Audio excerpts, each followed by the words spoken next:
Socialist Scholars Convention, April 7th through the 9th at CUNY, downtown New York, and I had a lot of opportunity to talk with a number of the people that were there. Weren't there as long as we'd like to have been. It was a very interesting conference with many interesting things going on. We were able to record about 45 minutes of programming there and met with a great number of old friends, and it was a very interesting event. Paul Sweezy was celebrating his 85th anniversary, and there was a rousing cheer and welcome to him in commemoration of that. Daniel Singer of the Nation Magazine, we spoke briefly with him, and again it was to commemorate the memory of, or the contribution of Paul Sweezy in Monthly Review. Seymour Melman spoke about ESOPs and about employee problems. Actor Al Lewis had good things to say about conversations and some reasons of how we could make it better. Rod Carroll, the Educator, spoke about the black-white dialogue, legacy of Malcolm X. And Professor Lynn Chancer from Barnard College at Columbia University spoke about some of the challenges of unemployment.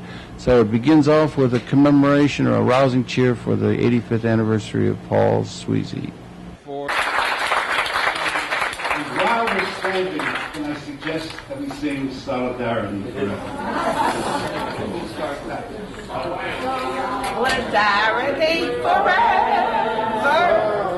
Solidarity forever.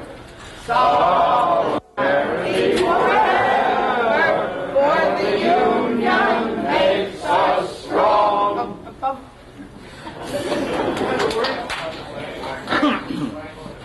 Greater than their horses gold, greater than the might of armies magnified 1,000-fold. We will bring to birth a new world from the edges of the old, for the union makes us strong. Solidarity forever. Solidarity forever. Solidarity forever. For the union makes us strong.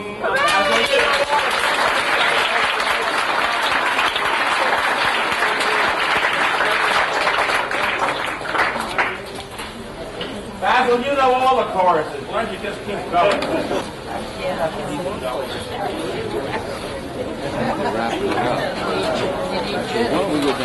Hello, Dan Singer. It's good to see you again here at this thing. And again, we, to be at the Socialist Convention, as we've talked to you over the years, but to honor Paul Sweezy is very, very appropriate now in 1994. Paul Sweezy, who, as our viewers know, is a writer who is also the editor of Monthly Review and both of the publication and of the publishing house, and who has been a devoted socialist all his life. Absolutely. Yeah, I don't know where the movement quite would be without the steadiness of the Monthly Review to be a sort of foundation underpinning. So a tribute to him for his anniversary is also a tribute to the publishing house and the review that he's directed. And not that anyone in the audience would have to know, but of course you're writing for The Nation and you're reporting particularly from Europe. We've talked to you over the years and so forth. That's correct. I mean, what do you bring us from there, from your listening post there? At this stage, we are in a very strange transitional period, I would say, now in Europe,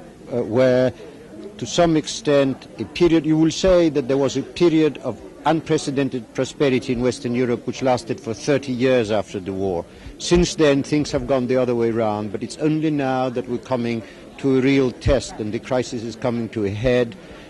You've had examples of that in Italy, where you have the rise of Signor Berlusconi, a television tycoon who has made an alliance with the neo-fascist leader Gianfranco Fini, but you have also in France during the election, you can see that we have something that is common between the two parts of on the two sides of the ocean, that is to say the rise of populism. What is the rise of populism to somebody like myself? It is our failure of the left to provide the right solutions. If you don't provide right progressive, rational solutions, you're going to get irrationals and reactionary ones. And that's what we're getting, unfortunately, at this moment on both sides of the ocean. What's the prospect for our finding right and rational solutions that can be introduced and become realistically part of the political process? The first thing to start looking for it. The first and the most important thing at this stage is for people to be persuaded once again that they can change life by changing society through collective political action. That's what is the job of our establishment, of its media, of its to make the propaganda which says the opposite. And it's with our the limited means at our disposal is to fight against that and to tell people that this is not the end of history. There is an alternative. There can be an alternative, but it can only be if we are having a movement from below, that people once again are convinced that they can have an influence in shaping history and their own life in the process. The reality does present challenges for us to arise to, and if I may, you've been arising to the challenge well over the years, and I thank you for all your work. Thank you very much indeed. It's a pleasure, and again, a pleasure to be able to be here to be honoring Paul Sweezy on his birthday. It was a great pleasure talking to you. Okay, thank you. We're coming right back from the Socialist Conference here in New York City, 1995. Okay, we're here with Seymour, Dr. Seymour Melman of the Columbia University, and Seymour Melman, it's good to see you once again. It's good to see you here at the Socialist Conference. I wonder, how are you? We saw you the other day, as we mentioned to you here, on one of the new emerging cable television talk channels, News Talk TV, and you, of course, been very, very involved in terms of providing some sort of a transition from a war-based economy to a peacetime-based economy. You're in that. But I wonder in general, what have you been doing? How are things going? And share some of our thoughts with the viewers, if you would. Well, in the first place, to help make it a more of a practical possibility, I finished a report called "What Else Is There to Do? Neglected Prospects for Large-Scale Employment in the Manufacturing Industries of the U.S." Now, the heart of the thing is, I found by examining a body of fresh data that 2.7 million jobs are gone from U.S. manufacturing industries. They were gone for over a period of years, and the point is that those jobs, together with the backup that is needed, that is to say suppliers of components, raw materials, and the like, really add up to 14 million jobs. That we've lost over from when to when and what? Well, since the main data are at 1990, my estimate is that the main loss would happen from about 1985 on. Now, that has multiple meanings. In the first place, suppose you are interested in doing civilian work instead of military work. Well, if you look at the appropriate tables of what else is there to do, you'll find the number of jobs that have been displaced by imports. In other words, every one of those statistics are a market, and they define the size of the market. And you can take it down to considerable detail. For example, how many coffee makers are gone? Since coffee makers come heavily from Germany and from Japan, it's appropriate to take note of something else in this report, namely that the average cost of labor to the German manager is 52% higher per hour than in the U.S. Interesting. And in Japan, the cost is 14% higher. So, obviously, if it's possible to make it in terms of fundamental labor cost, in Germany and Japan, why can't it be made in the U.S.? Why can't it, Seymour Melman? Until now, it can't, because the controllers of finance capital, the banks, the stock market fellas, and the top managers of large firms have been reluctant to do it. They've been engaged in a Leave America program. And the Leave America program, in terms of finance capital, has gone at about $100 billion a year. Off to Europe and South America in particular. Well, that much capital leaving the country means that much jobs that are gone. So a very interesting thing has come to pass. A series of unions have discovered that by using the instrumentality of the employee stock ownership plan, called ESOP, right, they can go to banks and other standard financiers, borrow money, buy the firm, have it held in the hands of trustees while the union group has an increasing share of operation. So we've now got a handsome list of firms that have been bought out by local unions, and they'll have majority ownership of those firms. The important thing is this. In union hands, they have a stake in maintaining operation on a high level, in being economically viable, not for the next quarter, but for the long term. That's right, if they're becoming the owners. Exactly. Mm-hmm. Also, they have a stake in maintaining employment for the long term, because their interest in the enterprise is not simply a financial gamble. Or if there were the need through technological innovation for there to be displacement of labor, this is talking in a systems way. way. They can have a discussion about how to absorb the new technology. Also, alternately, if I could, just for a moment, say that sociologically, the general principle of expanding ownership to the society of a increasingly technologically oriented productive process has sociological implications, because it's not only people within the corporate enclave, it involves all of the society, don't you think? With this, with this kind of ownership going into the hands of a majority majority ownership by the trade union, they are able to open up the question, as never before, of how to share in the gains in productivity. Until now, in the hands of management, the attempt has been made to scoop up the whole of the gain and to assign it to management's purposes, which means profits, dividends, and, as we've learned recently, remarkably high salaries, notably to the top managers. Amazingly high in many cases. Right. Well, when the company is in the hands of the workforce, they are able to consider other options, like shorter work week, shorter work year, using a part of the productivity gain to train up the people who are there, make them more competent. And the ESOP was, of course, the father that was Louis Kelso, and there is a whole system of economic thinking called binary economics, which stands behind the logic of ESOP. And some of the people, and one wonders why the union movement, it's always been a collectively bargainable point to try and bring ownership to the workers. They've done it, or at a Marxist or socialist convention, as we are here with many Marxists and so forth, there's been argumentation against the idea of expanding a private property ownership right, because it's been held that private property, or the privatization we hear in the language now, is something that only relates to the very wealthy, which has been and is generally the case. Why has there been such a reluctance on the part of the progressive movement to think in terms of the democratization of the ownership of private property? Has it been because we've been in the notion that private property as an institution had to be eliminated, and is that a major question? No. Thank you for raising that issue, especially in this surrounding. At the Socialist Convention. Right. Yes. The fact is that one of the articles of conventional wisdom among socialists as among conservatives has been that in order to operate modern industrial plants of any sort, you have to have a hierarchical system of control. Top management decides, workers work. Well, that in fact is old hat. That was formulated very fundamentally early in the century, and it was called Taylorism. Yes. After Frederick Winslow Taylor.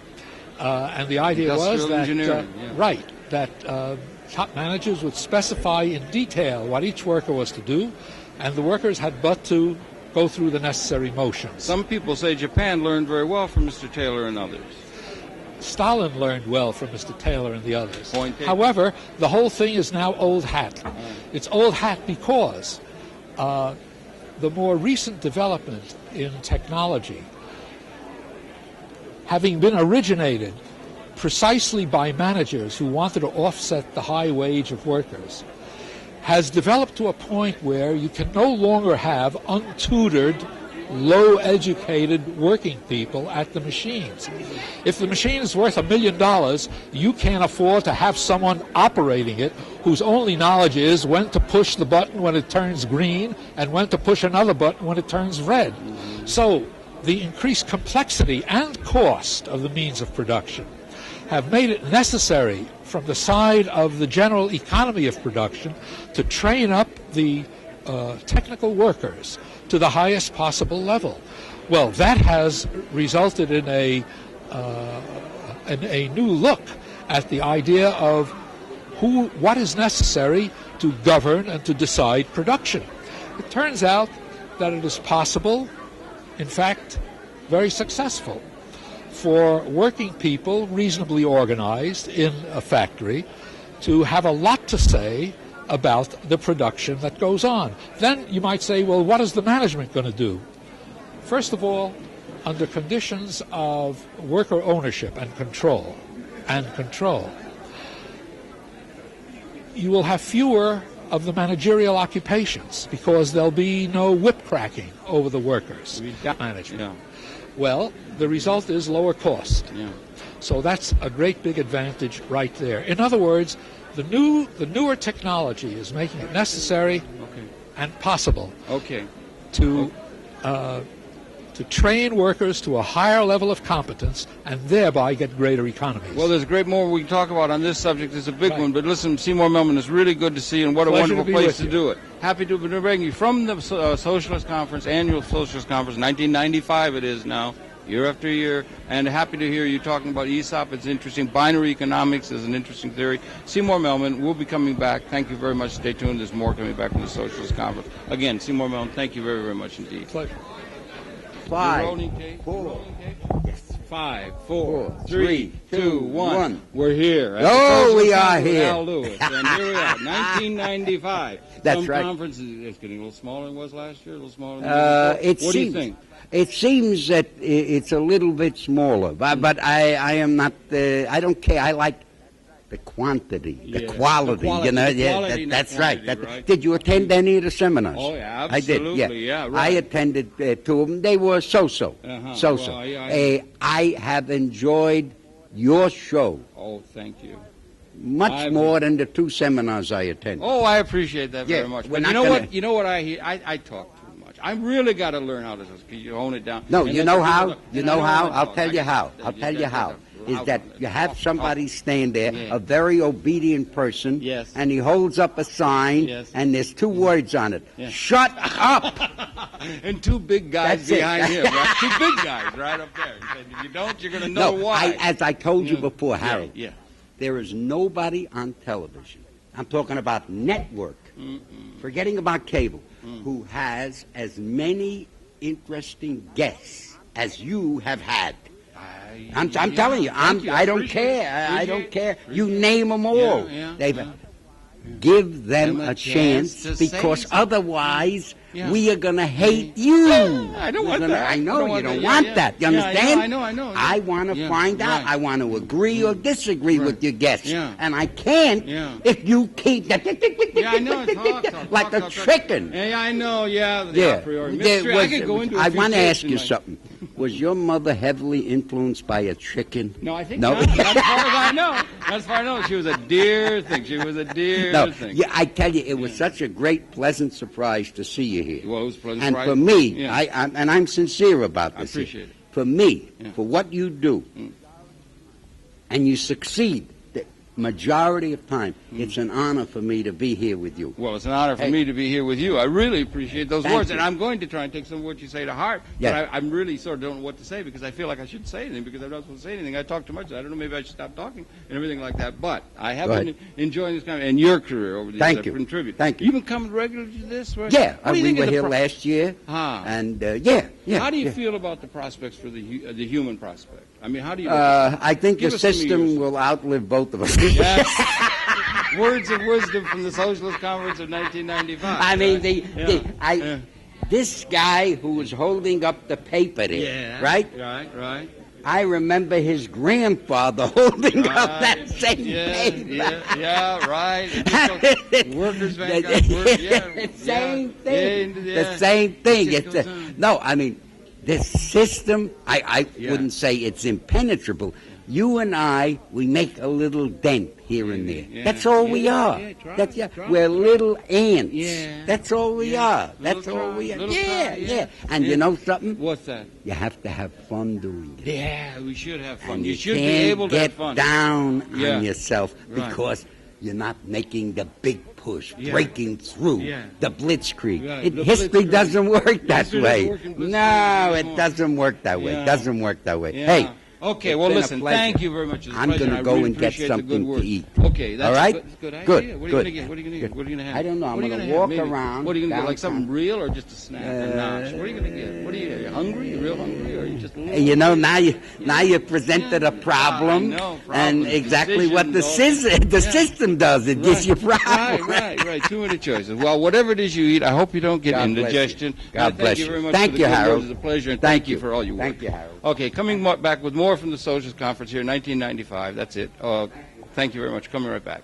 Okay, we're back now again with Rod Carroll, an old friend. We're here at the 1995 conference, and Rod, it's good to see you, and welcome to the conversation. It's good to see you. So there's fewer people here, and Rod, you maybe share a little bit with the audience. Yourself. I know you've been involved with the socialist movement, Shachtmanites, and the Trotsky movement, and you're also, so you're here at this conference, but you're also very much concerned, and you've written letters, interesting pieces about the black-white dialogue, that kind of. You got a lot of things, How is this? Maybe you could share your own background a little, and then put that against the conference here. How does it seem to you? How do the trendings of things seem to you from your perspective and your long-term concerns?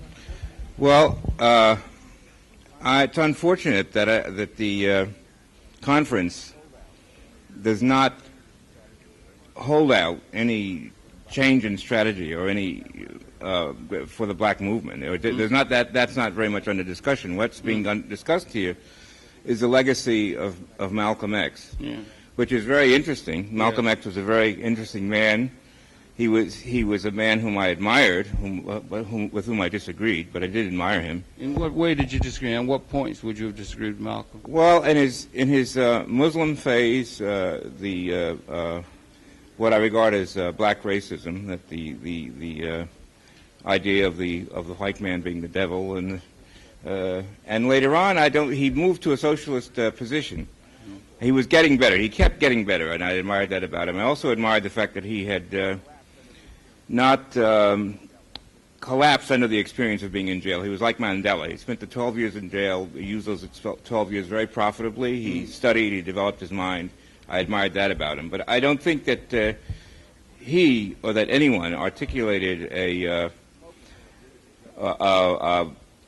program, a really progressive and workable program for the black movement, for the forward movement of the black people in this country in today's world. And I don't think that looking back at him continually is what's needed right now. I think that what we have to come up with is some ideas for the situation of black people in America today, and how can that situation be changed for the better? How can the situation of the whole United States and of the whole world be changed via the black struggle? And I think that since the late 60s, there has been a dearth of really constructive leadership in the black movement. The old leaders such as Martin Luther King and A. Philip Randolph, Roy Wilkins, James Farmer are no more, unfortunately, and the people who've replaced them are not as good, are not as effective. They are not. Their ideas are not as good. Their analyses are not as deep. They're in many cases, too caught up in black nationalism, black chauvinism, and I think what we need now, again, is an interracial, interethnic, interreligious coalition that will advance not only the position of blacks in American society, but the position of Americans in general. Yeah, well, the general quality of the political dialogue and rhetoric in the country has decreased, don't you think, or diminished since the time of Malcolm, and since those times, and that there's a general dearth of vision within the society. I mean, it's not only within the black community, don't you think? And I would say also, Cornel West is going to be here. Michael Lerner, Cornel West are beginning to get together. I mean, is that a heartening sign? Is that an important sign as far as you're concerned? It's an important sign, but that's been going on for some years now. I think there is a lack of imaginative leadership in American society at large. I think that the political dialogue in this country has been pushed very far to the right, and that the liberals, too many of the liberals, too many of the Democrats are scrambling to appease the right. They're scrambling to imitate the right, to be like the right, and giving up their own principles in the process. And that's true of black leaders as well as whites. It's true of President Clinton, and it's true of a lot of the black leaders. Either that, if they're not giving up their liberal and radical positions, they are caught up too much in black nationalism and in the worship of the black past. We have to know the black past. We have to know black history. We have to know the history of Africa, the role of Africa in world affairs. We have to refute the myth of black inferiority, black biological inferiority, and we can do that by the study of Africa and of black civilization, black contributions to world humanity generally. But we have to articulate some program which will advance the fight for human rights in this country, the position, and in this world, right? And in this world, which will alleviate the plight of the black underclass, which is really at a very low point. There's tremendous homelessness in the black community, tremendous joblessness, tremendous involvement with drugs and alcohol, with crime, and that's the most severe problem I think facing the black community. The problem is not the election of more black officials, I think, although that might help. The problem is to get a government in power in Washington that will do something for the black poor, and in the process do something for the whole of American society. And perhaps for the whole of the underclass, or the whole of the struggling underclass people of the world. and the whole of the American society. That will discourage and militate against street crime, not by calling for stricter jail penalties or the death penalty or any such thing, but just that will emphasize to black youth the need to abstain from crime as a deterrent to the progress of the black people in this country. Okay, abstain from crime and to abstain from black racism in all its forms, including black anti-Semitism. Black anti-Semitism. You think that's a problem? You think that's yes, a real it is problem? A problem? Do you think that's a problem? Maybe the legacy of Malcolm's Islam, or then of course he transferred his sentiments after the Hajj to Islam in general. And do you think that there's a problem between the Western world and, let's say, the Arab or the Islamic world as a whole? And do you think that maybe that's a point of some refutation of the Western system, the trilateral system, that the Islamic world is a problem that the people in the Western world are ready to counter as a potential, in a certain sense, enemy force in the world? And if that is the case, we talked before, Cornel West speaks well as far as the Christian, Michael Lerner speaking, turn the Jewish dialogue, they've just put a book out, but there's very little of the Islamic, which is a third part of that religious dialogue, introduced into it. And I wonder, what do you think about just the effect or the influence and the importance of Islam in terms of this country? Let's say a three-part question: the nation of Islam, Islam in this country, and Islam in the world. And I just wonder if you want to comment. Well, I think all religions, certainly major religions in the world, should be a party to the world dialogue.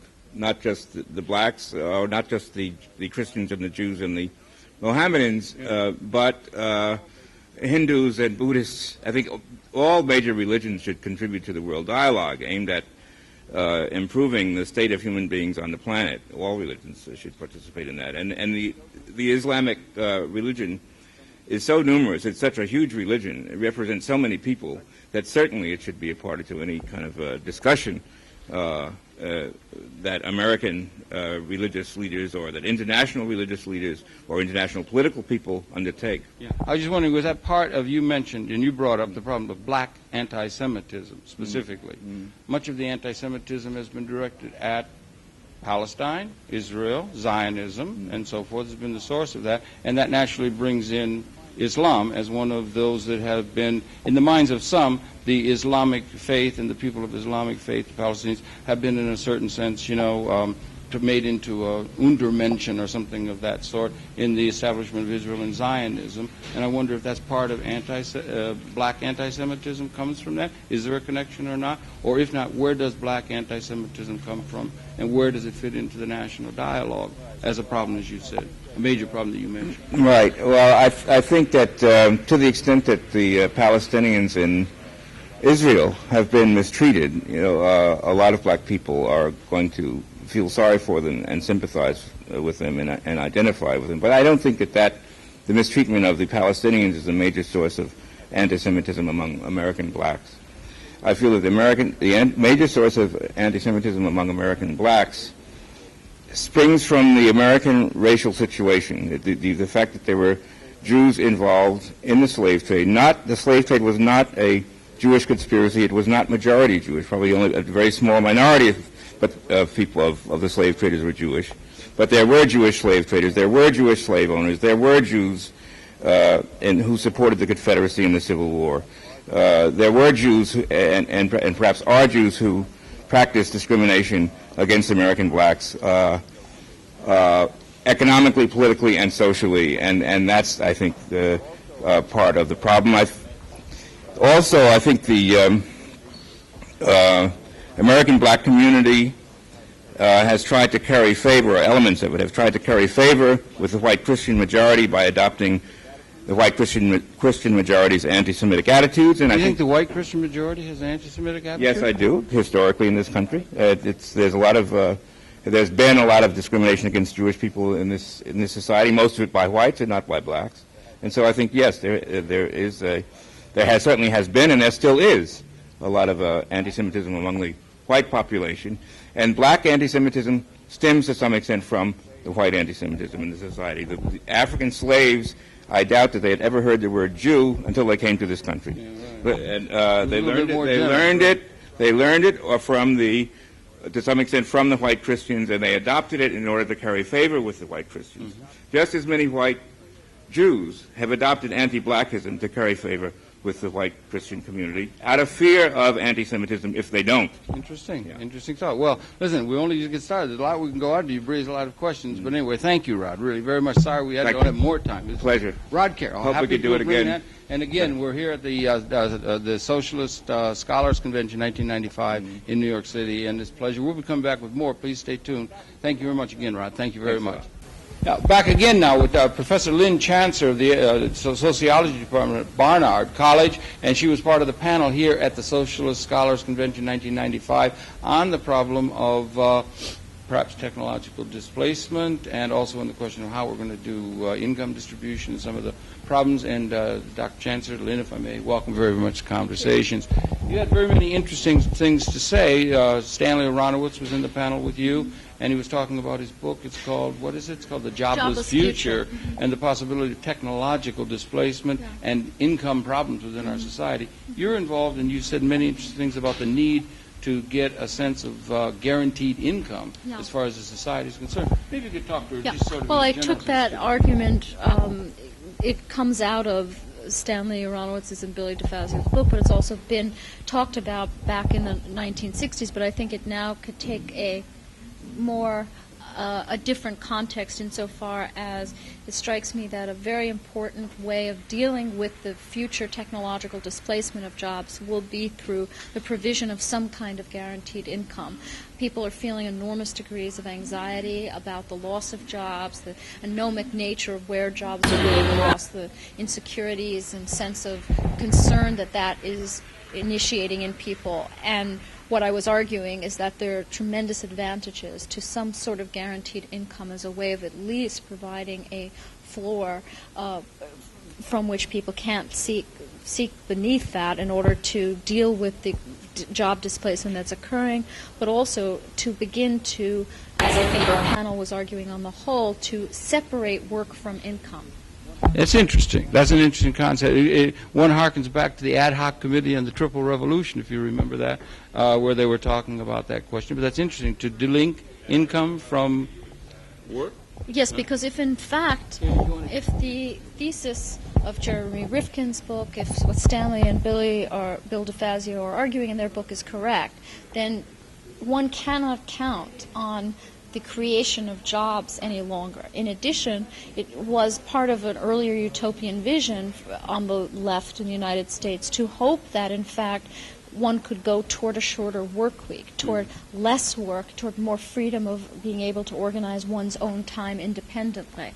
And an advantage of the guaranteed income notion is that it would also not only protect against job displacement, but also be a positive measure to try to allow people more freedom with their lives and how they organize their own time. That's a good general principle, isn't it? I mean, now, if we're going to have a, if I may, if we're going to have a dislink, I mean, now most people depend upon their job in order to have a claim upon, to have income, either that or transfer payments. They seem to be the two main ways. Not very many people have viable holding, portfolios of ownership or something. So isn't that's a pretty big question to do it. How would a guaranteed income work? Would it be government? How would it work in your view? I mean, in a practical sense. Well, it would certainly have to come out of doing something that would come from taxes. It would probably be necessary to have a decrease in military spending. The current taxation structure has been regressive over the last since the Reagan administration, and obviously would have to go in a direction of progressive taxation, but also the implications of a guaranteed income in terms of getting rid of welfare are very important insofar as both with welfare, both in terms of crime, both in terms of a homeless problem. It would be a way of getting around a number of the current social problems we're dealing with, in addition to finding a way of taking money that now exists in the society and putting it into a universal entitlement program.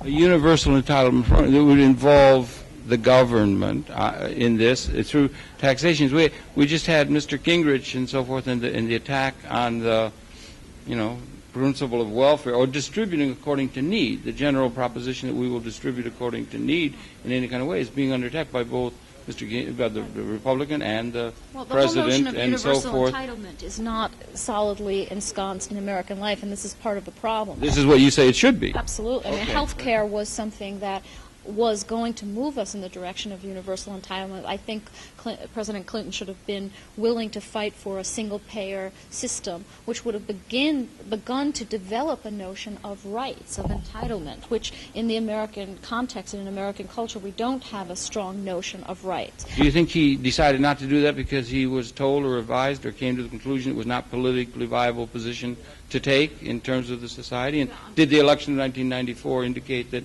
he may have been right in that perception of where the American people were, either having been misled there or actually arrived at their view of government and the role of government? I think the election of 1994 very strongly gave an indication that President Clinton was wrong in not pushing for a universal single-payer health care plan, because I think people had rising expectations and had a certain degree of hope because there was a bit more vision. And then I think people felt disappointed when that didn't come to pass. And I think the fact that he did so poorly in the last election has something to do with disappointed hopes. And had he pushed for something that was a little more visionary and that, in fact, was going to give people a greater sense of security in their lives, like guaranteed income would also do, I think he would have been more successful. Do you see anyone on the political horizon or in the political leadership in a viable position for national office or something that's taking the position that you think is an appropriate one? No, the position about guaranteed income is not on the current political spectrum, though I believe it is a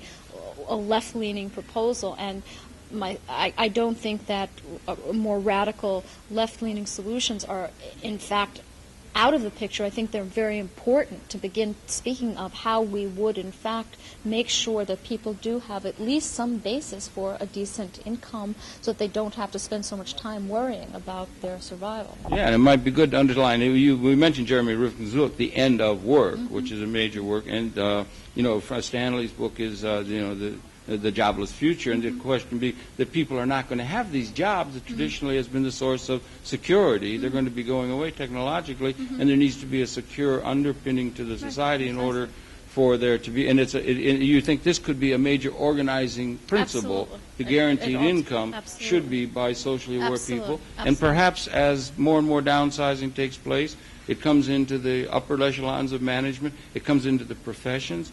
They just had a big question at one of the universities in Maine. The chancellor of the university system of Maine was fired by the faculty because they were going to bring television delivered coursework, and that was an interesting thing.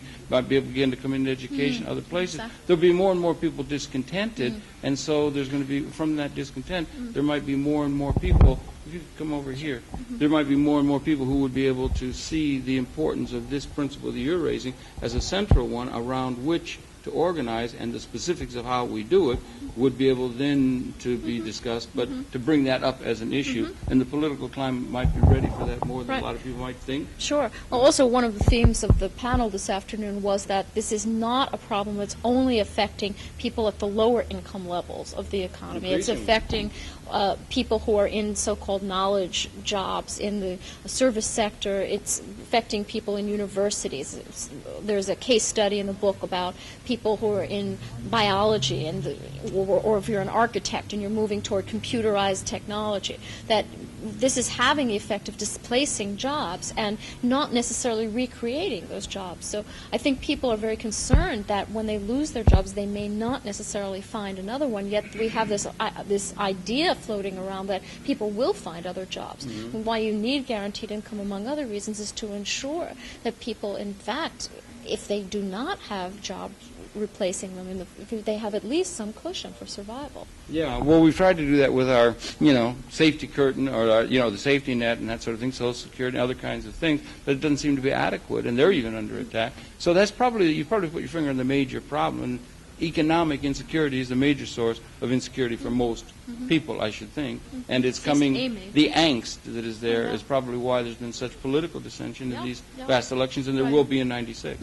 And I think some of that political dissatisfaction has also been channeled into stigmatization of people on welfare. Oh, absolutely. Overly concern about displacing attention away from the larger structures that are affecting everyone, not just people who have been on welfare. In fact, they may be overrating the work ethic in a certain sense. It was over the gates of Auschwitz that they have Arbeiten macht frei.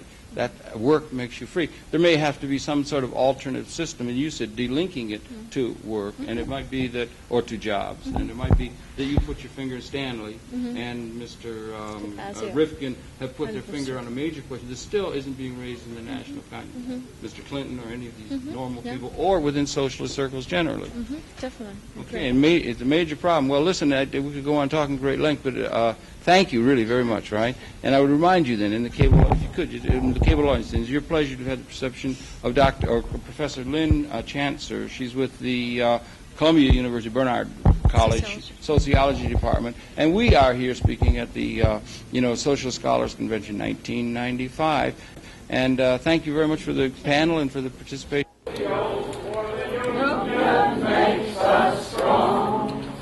Solidarity forever. Solidarity forever. Solidarity forever. For the union makes us strong. We have a little time at the end, so we present part of a previous program with Dr. Bertrand Chatel, talking on some of the same general themes we talked about earlier in this program. But now there is a new problem, which is unemployment. And work is shrinking.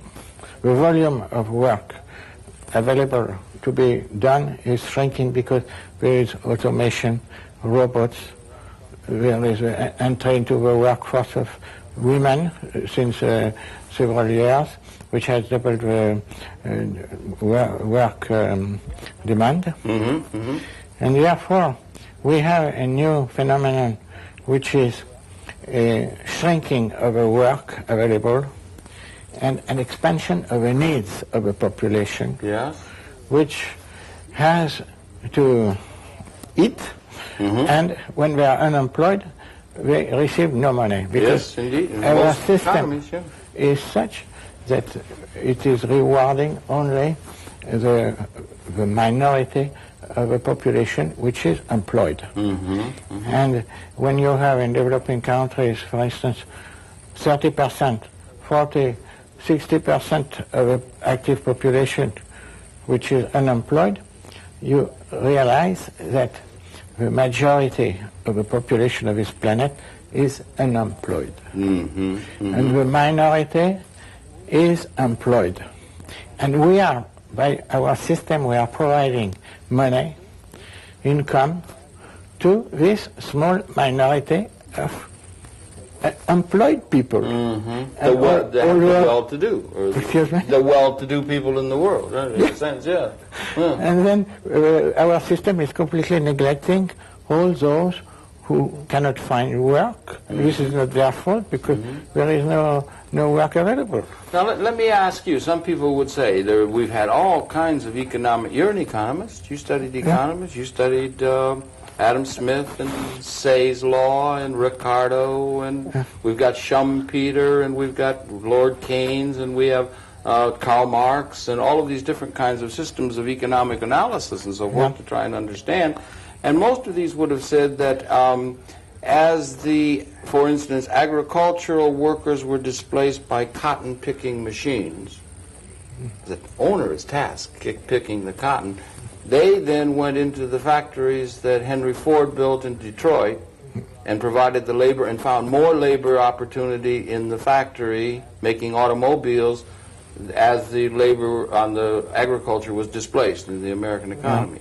Then they say, as we begin to have these things apply to industrial manufacturing development, that these people who are displaced by the technology will go into service economy. And always there will be more jobs, and always as the productivity went up, the wages would go up, and we can just distribute wages to everybody. Just let's get everyone employed. If everyone is employed, then everything is going to be fine. Now, this is the view that most people have of the world. You take exception to that, or that we're running into a new kind of condition that the historical condition doesn't give precedent for? Yeah. Okay. Because I don't want to change the free enterprise system, but I just want that it be adjusted to our new problems of the century, of the 21st century, where unemployment will be will be widely spread. So I think we should take into account this evolution of the world toward the limitation of work. This is why I call this project Limits to Work. That's interesting. The Club of Rome, and that was it, J. Forrester, right, had contributed mightily in a systems way to the limits to growth. And the whole ecological movement, and the sense of that, right, and the small is beautiful movement, and people, you know, all of that. But now you're saying not only the limits to growth, but the limits to work. That's an interesting concept. I hadn't heard that term used, but I think you've probably coined it or something. It's very interesting. Work is considered as our way to get income. Yes. Income and money is linked to work. So when we have no work, we have not provided for a solution, except some subsidies by governments or charitable institutions. We would provide income at below survival level. And when you look at the industrialists, the manufacturers, they want to produce.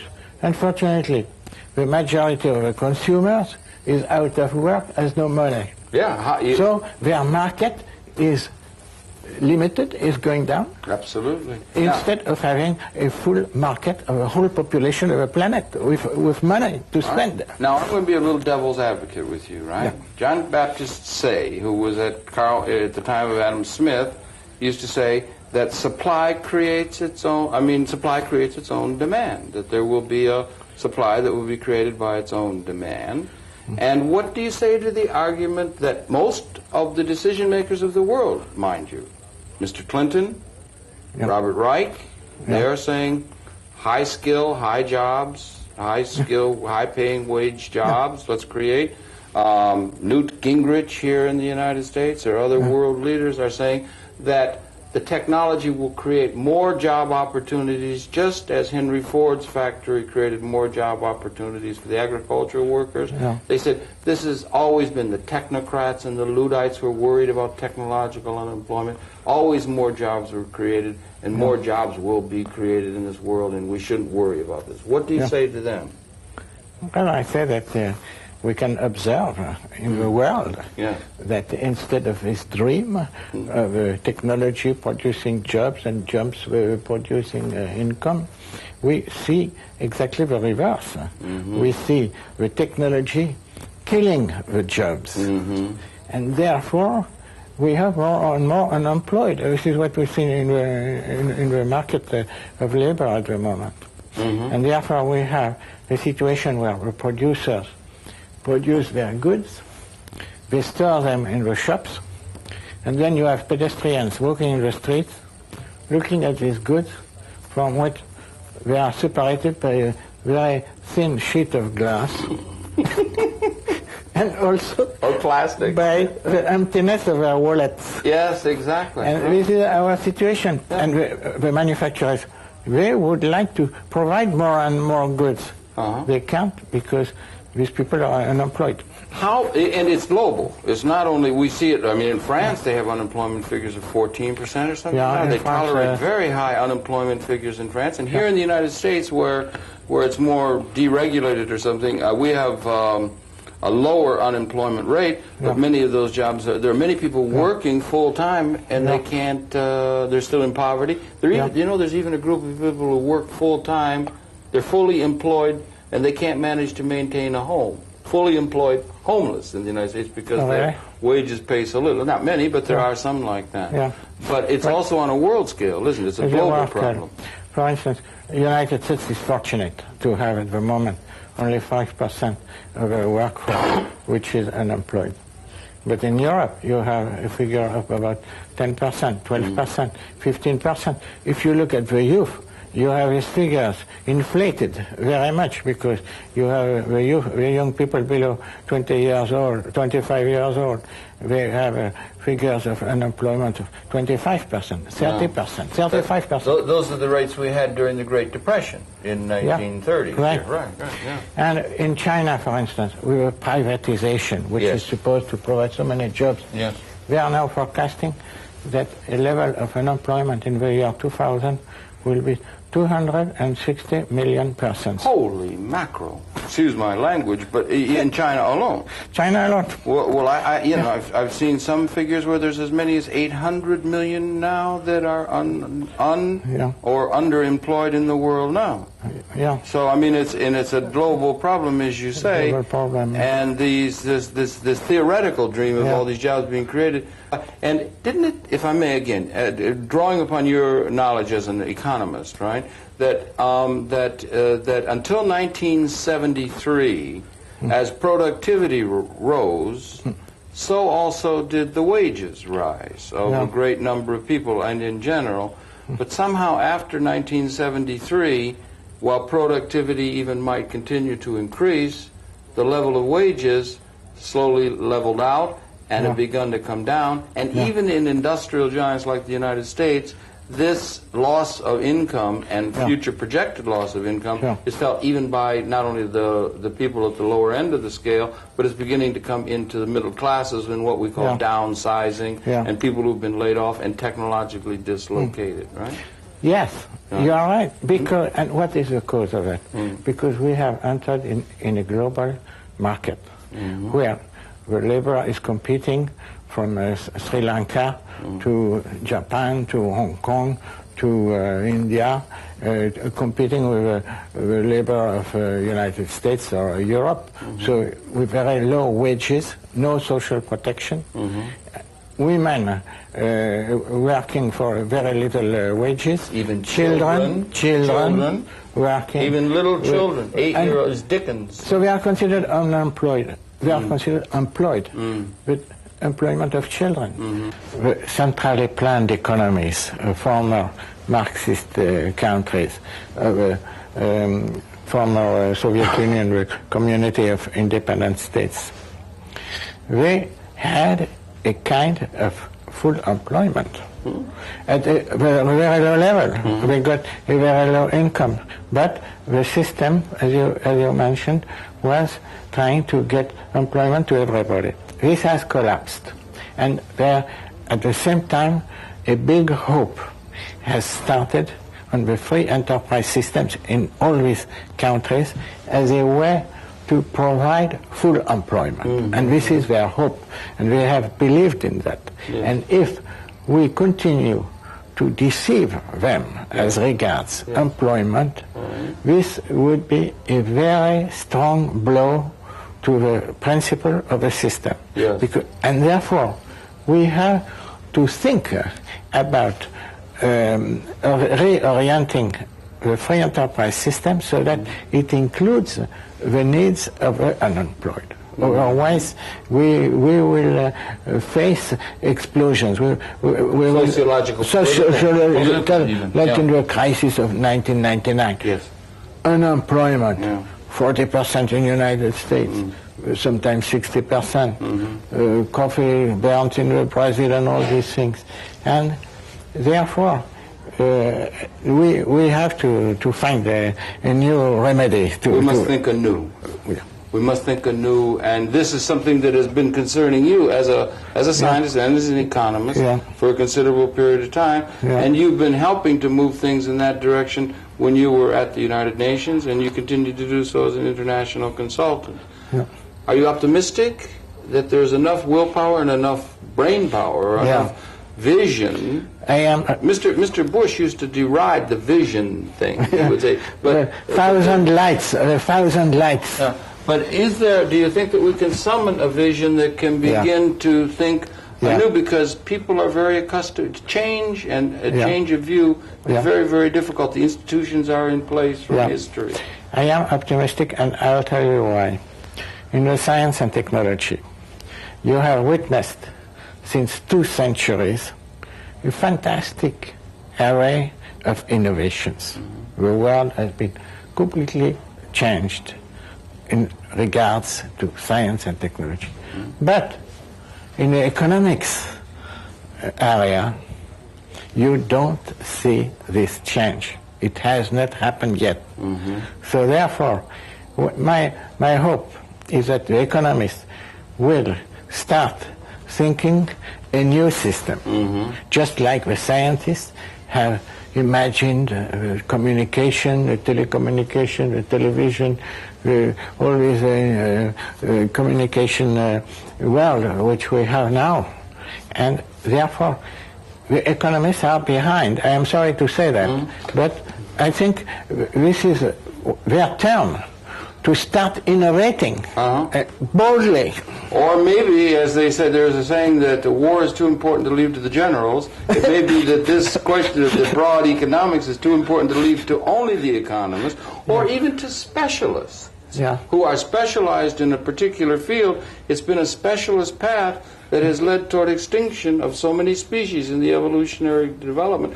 There may be a time for a systems or a comprehensive understanding, which I know the Club of Rome report and so forth has had, and others, a comprehensive thinking that is called for. And it would seem to me you, as with your scientific advisement to the United Nations and the people that you've been doing and your continuing work, is one of those who contributes to that search for that holy grail, or that question of how we can find the key that can allow us to make this qualitative transformation, which is economic. Finding an economic system that allows us to do what we're capable of doing is the major problem, and I congratulate you very, very much on all of your work. Thank you very much.